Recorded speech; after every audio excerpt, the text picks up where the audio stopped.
Exiles. I hope you like that showcase of my Blink Strike Monk build. I spent a lot of time trying to figure out how I can actually progress in this game, because trust me, I was getting stuck. I was getting completely wiped all the time. But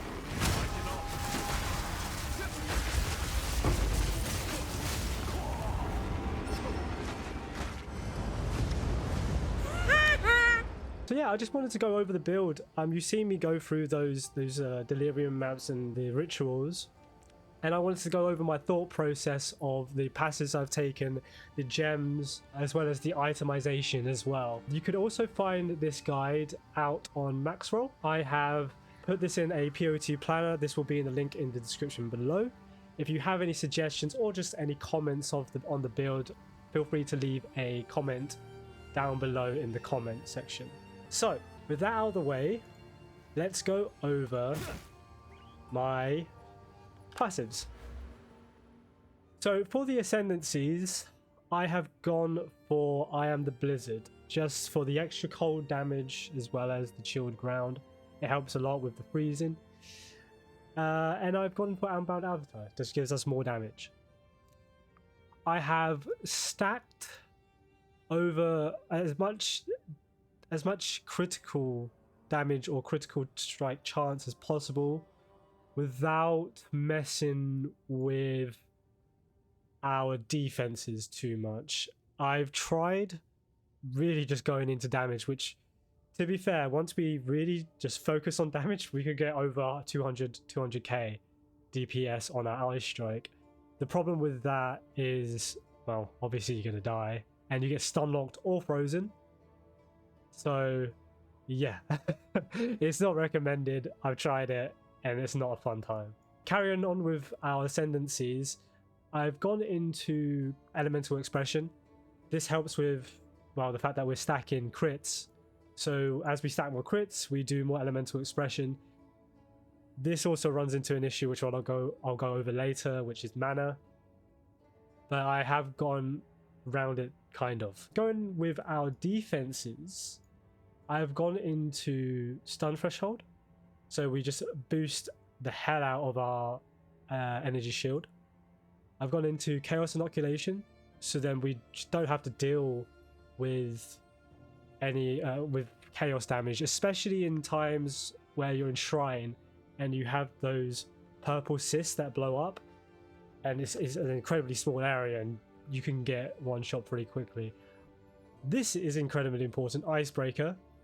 The amount of times I've been frozen from some mob at the back shooting ice, especially when you have the 2 extra projectile modifier, and you couple that with the Atlas Waystone passes, it gets crazy. They shoot incredibly fast and very often, and you could get frozen instantly. So this is this is so needed if you're trying to run in and spank some mobs. I went for Inner Faith as well. This increases our evasion rating and our energy shield, as well as it reduces the curses, which is just nice. It's just a nice little thing to get while we're over on this side of the passives. And also, one thing I forgot to mention is the Spectral Ward. Spectral Ward is really, really good, considering that right now my evasion rating is incredibly high. I have looked at getting just the evasion, like an evasion rating chest, but it's not enough. I did the maths. Well, maybe I did wrong, but I did the maths and it didn't seem to be enough. One thing as well, as we are stacking energy shield, I have gone for Patient Barrier. Initially, I went down into this side of the tree, which is nice because that gives us our intelligence as well, which, again, we run into a lot of issues with attribute points here, but we waste a lot of points going through this line to go here, which we can pick up these attributes too, which can help out with our mana and our intelligence. But I found that going this way is better because we can go straight into our cold resistance or cold resistance penetration. This also is insane because we don't put any energy shield recharge, and we don't really care about that. This is a really good perk for us to pick. For mana regen, I have taken this route. So as we're constantly moving, this helps us so much. A 50% increase while moving is huge. We'll be blinking around, snapping things, and I'll show that in a live example in a bit. I've also taken some energy, some attack speed as well, and this reduces the cost of our spells too, which is really nice. And yeah, that's the main thing. Here we've just taken these build-ups because when it comes to the bosses, it's nice to have this as well. And the fact that we get our defenses by 30% is huge. It is a massive difference in our energy shield, so and our evasion as well. I went down into this part of the tree as too, so we get more damage on our fire or on our cold and lightning skills. So that further benefits when we're using Charged Staff or Herald of Thunder and Herald of Ice, as well as obviously our Ice Strike. Here I've taken some more crit. So that's pretty much the build. Here I've also taken some more power charges and some more power charges here. So that pretty much covers our build. Yeah, I think that's pretty much it. This is also, again, this is just a must with the with coupling this with Combat Frenzy, so we can get our power charges without having to use things like Power Siphon or just mainly Power Siphon, right? Because we don't use anything like Shattering Palm or Hand of Cthulhu, I can't remember the name, is Hand of Chakota, I don't know the name, but we can use Blink. So what I do is I weapon swap and I blink. So I've bound my blink to be only used on the second weapon set. So when I switch to shield by pressing raise shield, it will swap, and I can press my dodge action to move. And then when I just press my left click, I can then attack. Also, what's nice about this is our Wind Dancer stacks keep. So even if we switch over, and we can't even use it, the Wind Dancer stack does stay, which is really lovely. So just going over quickly, just quickly, you can look at the rest of the itemized gems on the max roll guide. I have mainly gone for cold exposure. I'm trying this out at the moment, is to try to get as much crits as I can with elemental expression. So then when we get a crit, we then apply cold exposure, and then when we apply cold exposure, we can also increase the effect of cold exposure as well. I've been running into issues where I can't break through the defenses of the mobs or bosses.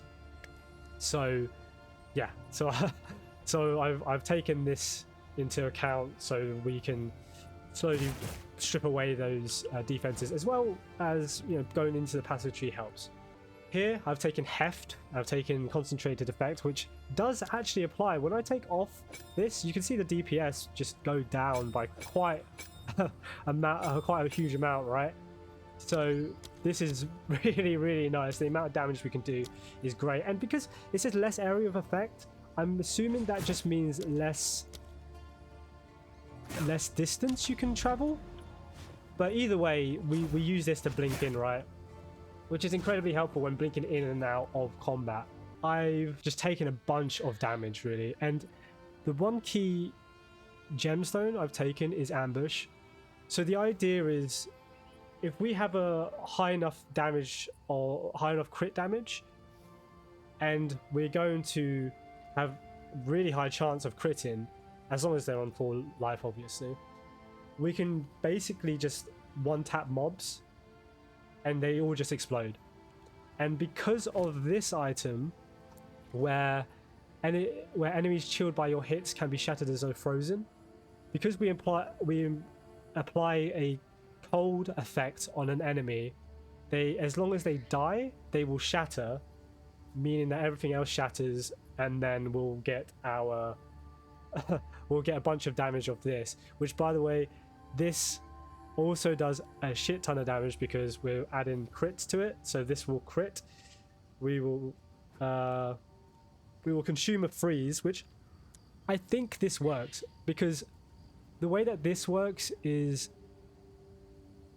if they're frozen, or if they're frozen, then they'll shatter.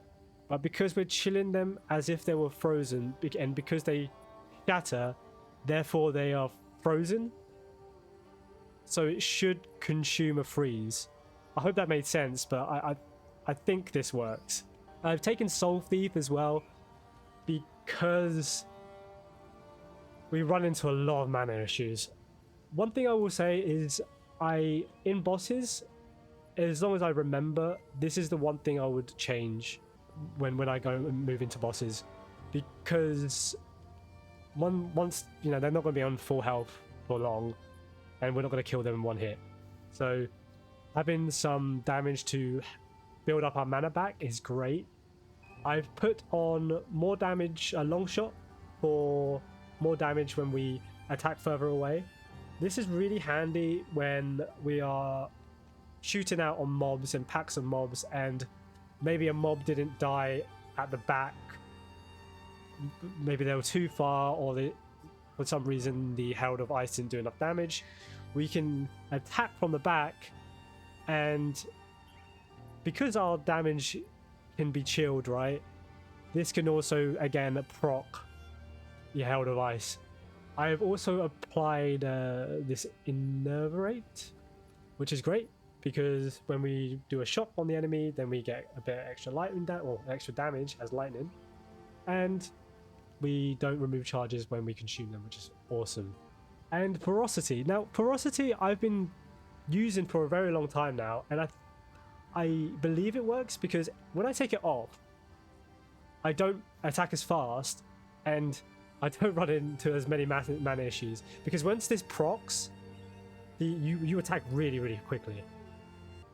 Going on to Tempest Spell, I've used Area of Effect. This is really, really handy for when you're in really tight spaces, or you're in a ritual and there's a tornado coming at you. So you can't really attack anything, so you just pop down the bell and everything just explodes. I've done Hourglass to just get even more damage, because I've noticed that I've not been spamming Tempest Bell, and I'm not spamming anyway, so why not just add the 10-second timer to it. One thing I would love on this, if I didn't have to take Persistence on Unbound, which I might think about doing this in the future, is putting Persistence on the bell. But again, you're attacking the bell, so it might not matter so much because you might kill the bell at that point. Anyway, I am going off on a tangent. So I've added Heavy Swing, so that does more damage, and I've added a Cold Presentation as well, just to help even more with the cold resist in, especially when it comes down to bossing. I think bossing, trying to strip down those resistances is really difficult. Next up is Wind Dancer. I put on Breakable Wind Dancer, just gives us some more stun threshold when it's used, so we don't get stunned. Which I don't think this is kind of a double negative, because if you get hit, or if you get hit by a melee attack, it will proc this, which means you'll have more stun threshold, but they'll be pushed away. So I might move this somewhere else, to be honest. But I just don't know where to move it. But I'll think about that later. One thing I've put on here, which is really lovely, is Excise. Now, Excise, it doesn't affect the regeneration of your Wind Dancer. It just affects Gale Force. So Gale Force takes longer to proc, but you still get Wind Dancer to build up. So, which I'm thinking now is interesting, because when Gale Force procs when you lose your buff right when you get hit, but you lose that if it gets consumed, which Gale Force consumes it, so Gale Force won't proc. So therefore you should just have more evasion without it proccing, right? I'm just I got all these little tangents in my head and just thinking, like, how does this work? Would this work in this situation? How does this thing interact with each other? And this is kind of how I've come up with this build. But anyway, let's carry on with Wind Dancer. So with Wind Dancer, we go into Excise, which then has a more chance to critical hit, which then we apply our lightning damage, and when we do a critical hit with our lightning damage, it shocks the enemy, so it gives them lightning exposure as well for 8 seconds, which is handy. So it's just furthermore just trying to break down the resists of the mobs. Combat Frenzy is a must when you're going into Resonance. It helps so much with building your charges. You don't have to use Power Siphon or anything like that, so this is incredibly important. Herald of Thunder coupled with Herald of Ice is absolutely busted. It's been doing bits. I just added more damage to it, so when we do attacks that are closer, we just do more damage. I've added Cull and Strike, so we could cull, and when we cull, we then proc Soul Drain, which then gives us some more mana over time as well. And Shock Siphon too, just to add some recovery to our energy shield, which is really handy. Which I do think to myself, I don't think this works with Grim Feast if you're overstacked, but if someone could correct me here. But either way, I think this is a great thing to have in case you do run out of shield and you can't build your Grim Feast as quickly as you would like. Ghost Dance, again, a must, because that just helps with our defenses. We recover energy shield equal to 5% of our evasion, so this is why it's good to go into a high evasion items. So then we just recover even more shield when this gets procced. And this is absolutely busted. I do think that Grim Feast is going to get nerfed. I really do. I would like to go for a higher tiered Grim Feast, but the problem with that is, again, it's just attributes. Attribute points are really hard to come by. It's a must for this build, especially going into Chaos Inoculation and stacking our ES. We can get up to over 9k ES, probably over 10k if we really wanted to. And then Blink. So for Blink, if we get hit while we use Blink, or we got our shield out, if we get stunned while our shield is out, then we will trigger second wave. It's just an extra layer of defense while we're blinking around. Also, Herbalism's really nice. Because we're using Eternal Youth, this is really nice just to have a bit of recovery off our flask as well. Does this mean life recovery off your flask? Or does it mean your flask recovers faster? I think that means increased recovery from your flask, not the thing I was thinking about. Shit. Okay, I need to look for another gem, because I don't know if another gem would be better, but because we got instant here, I was hoping something where this recovers faster, or there's more for it to recover, but maybe I don't think that's the case after rereading that. Anyway, that's our gems. So for items, just go for something that does a lot of damage. This cost me about 6 divine, I think. Around 6 or 7 divine. I think it was 6. Which I got from selling an amethyst ring for 15 divine, so I got really lucky. So I ended up buying this, and this helped a lot. But yeah, this is a lot of dex. You have to have 65 dex, and there's no attribute, reduced attribute on this, so it's quite difficult to get to that amount of dex, which is why I've gone the direction I have with my skill tree. This is insane. I corrupted this, and I luckily got +1 to maximum power charges, which lets me take out some of the points from the passive tree too. The max mana is a little bit low, but the main thing here is obviously the resistances. The energy shield is huge, and the crit chance here. And one thing I messed up on. I've corrupted this, which is great because it's given us +6 to all elemental resists, but I put Melding on this, and I would rather not have Melding. I would rather have Heavy Buffer if I had the choice. But the main reason I've gone for this amulet is it gives us the spirit that we need. and also it gives us a crap ton of energy shield, which we're just trying to stack. Luckily enough, it has rarity, and then it had extra projectiles, and the attributes is insane. The plus 20 to all attributes has helped us immensely in how we've pathed as well, how we pathed in our passive tree. This ring, again, I put some cold modifiers on it. I tried to roll cropped it, but it didn't do anything, but at least it didn't make it crap. But this, again, amazing. We can shatter things as if they were frozen, so they just need to be chilled, which our Ice Struck does. Here, this is insane. This jacket is nuts. If it had anything other than the reduced attributes, this would be just insane. I bought this for free divine, but I think that was a steal, because I look at a lot of items for these body armor, and it's upwards to what, 8 divine plus. Anything that's genuinely decent is like 10, 12. This ring just helps us with our damage and resists, plus that extra mana is really useful.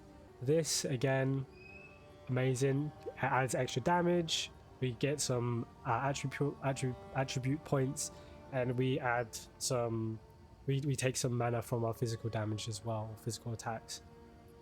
One thing I will say about some of these items, I got them on the steal somehow. I just somehow found these. This one I found for, I think it was 10 to 15 exalts, which is stupidly low priced. For the belt, this one, again, this one's stupid because I got this one for 1x, and I keep looking for these prices, and it's way more worth than 1x. So I don't know how the hell I got this for 1x. Anyway, because we get so much resistance on our other items, I basically went for a lower valued lightning resist, and the stun threshold is really handy. It's just so nice. And then I've just gone for these boots. Now these boots were expensive. They were about 4 divine, I think, about 3-4 divine.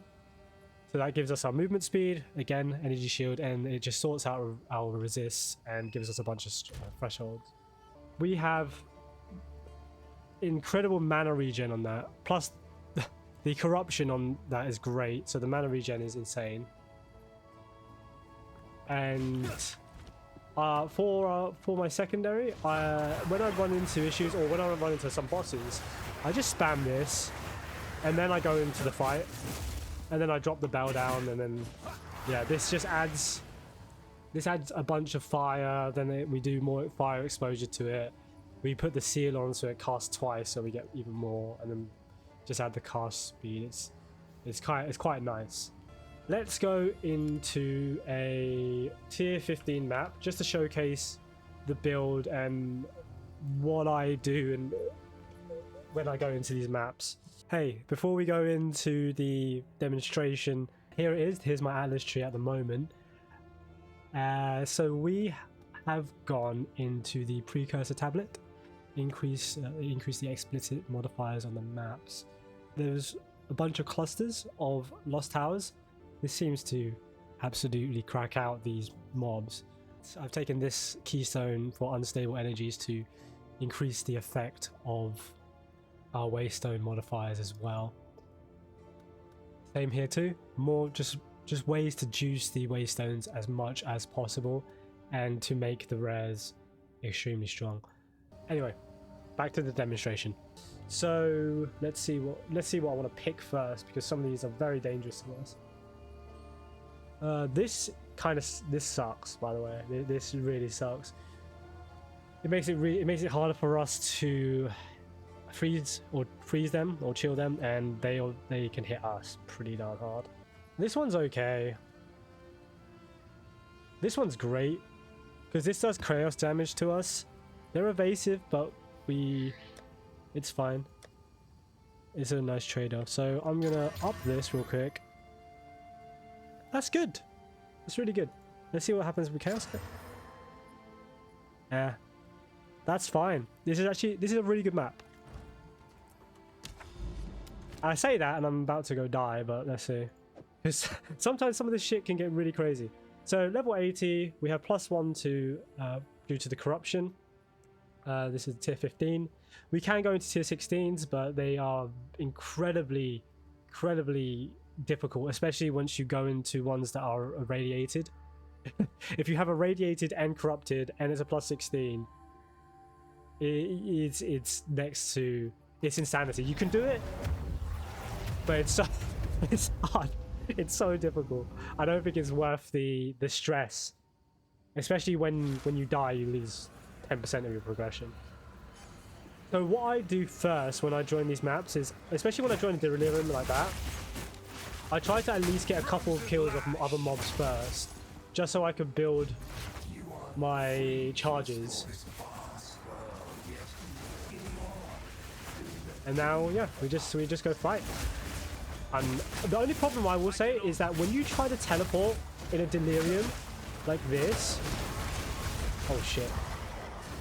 When you try and teleport in a delirium like this, it's so stupid because your screen goes black for like a second. There we go. There I used my wand. I'm trying to build up as much shit as I can. There we go.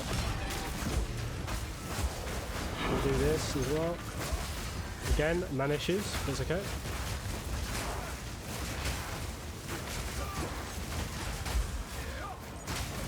Try and get his class down as well. Keep him out of the way. What the hell is that on it? Holy shit. God. Oh my god, it's got a slow thing as well. That slow thing is a bastard. Again, this is why we use the teleport. The blink is insane. I can't, I think I might die here.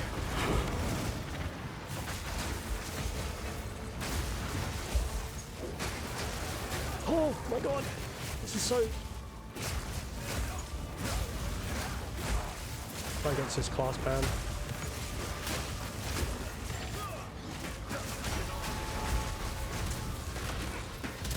Oh! Dude, what am I getting pushed by? I need to run. I need to run. This is over. This is over if I don't run.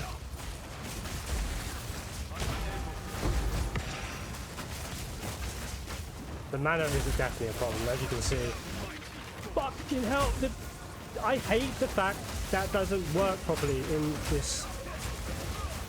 When you blink in Delirium, it fucks up. It's bugged.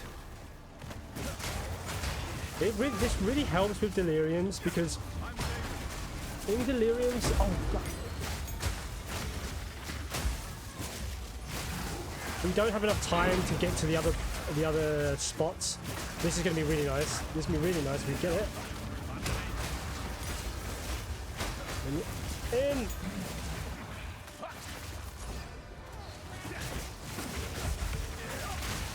Also, I don't know if there's a way to make them stop, to stop them from pushing you. It's really annoying. I don't know if there's a way to fix that. I don't know if someone in the comments can tell me. I think that's it, isn't it? Oh, fuck. Is there a way? Just go down. Try and get to 6 if we can. Lovely. Run. Dash out of that.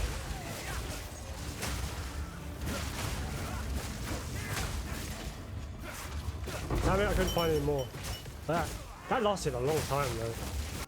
Also, I think like the return on just raw damage doesn't really work because of the resistances at higher tiers. But again, we try to mitigate that with resistances. And yeah, that's the map complete. This is also one good thing about having blink in situations like this, because there's no checkpoints at the moment in these maps. Just moving around is so much nicer.